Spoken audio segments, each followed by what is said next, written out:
A champion is bred from hard times, scarred minds standing on the ledge. The squad grind all time, victory in spite of opposition. Welcome to competition. You pick a side, I pick a side, they pick a side. Take a knee against abuse, they rather you die. Pushing through dark tunnels, trying to shed light. The fight is on the moment we enter the game of life. Get it right before the whole thing gone dead. Let's go ahead and take it there. Meet me on the edge.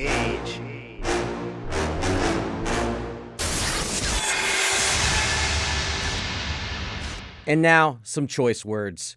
Okay, look, I thought this issue was mercifully dead. I thought so much data had come out over the last decade explaining why there's no economic or social benefit from building publicly funded stadiums that no one would dare again make the case that we should subsidize the playpens of billionaires. But like Freddy Krueger or Michael Myers or Donald Trump, just when you thought it was dead, it springs back to life. Right now, there are a host of new publicly funded stadiums on the precipice of going forward. Just to mention three, and believe me, I could have mentioned more. There's Wisconsin, where the state GOP wants to give the owner of the Milwaukee Brewers $600 million for stadium upgrades. The Wisconsin Democrats, in a show of strength, said $300 million. There's Oklahoma City, a place about as big as a moderately sized airport. They want their own $900 million package for a new stadium for the NBA's Oklahoma City Thunder, with political leaders saying that the team will move if they don't get a new arena.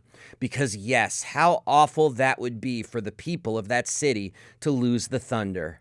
Let's please remember that they only have a team because they ripped the Sonics out of Seattle, so please spare us the violin. Then there are the stadiums already built and being built in Las Vegas as the 120-degree gambling hub that pro sports used to treat like Sodom and Gomorrah is now their mecca for public funding.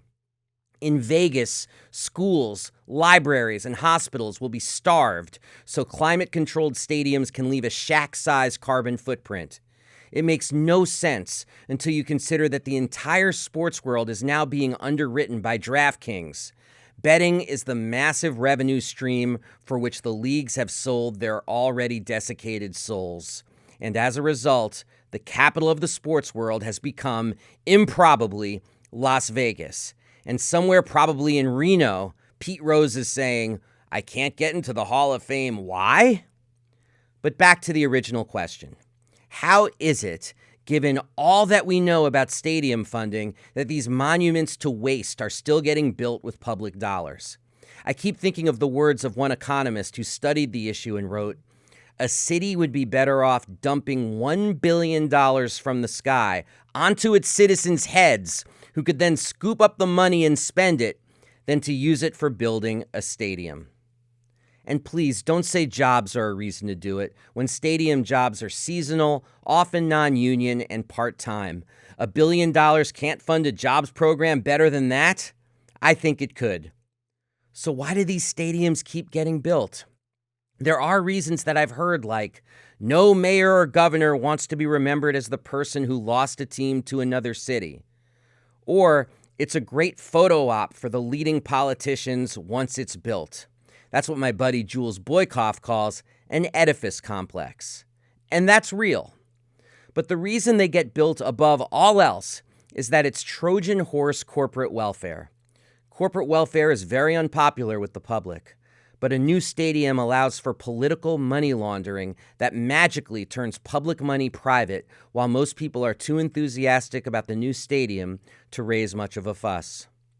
It's also, given that most sports owners are to the right of Mussolini, a kind of political money laundering where our tax dollars enter the pockets of the dark money billionaires that own sports teams, and then those tax dollars become the private funder of causes most fans would find repellent, like the DeVos family that owns the Orlando Magic.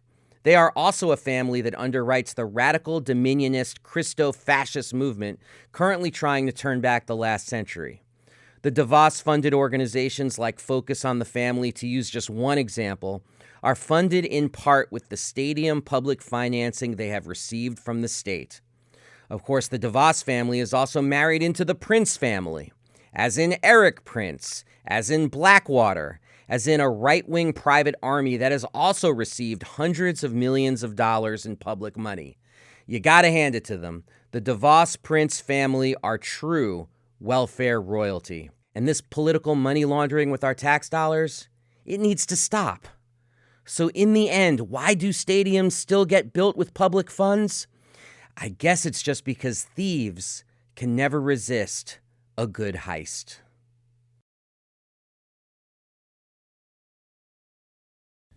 Thank you so much for watching The Real News Network, where we lift up the voices, stories, and struggles that you care about most. And we need your help to keep doing this work, so please tap your screen now, subscribe, and donate to The Real News Network. Solidarity forever.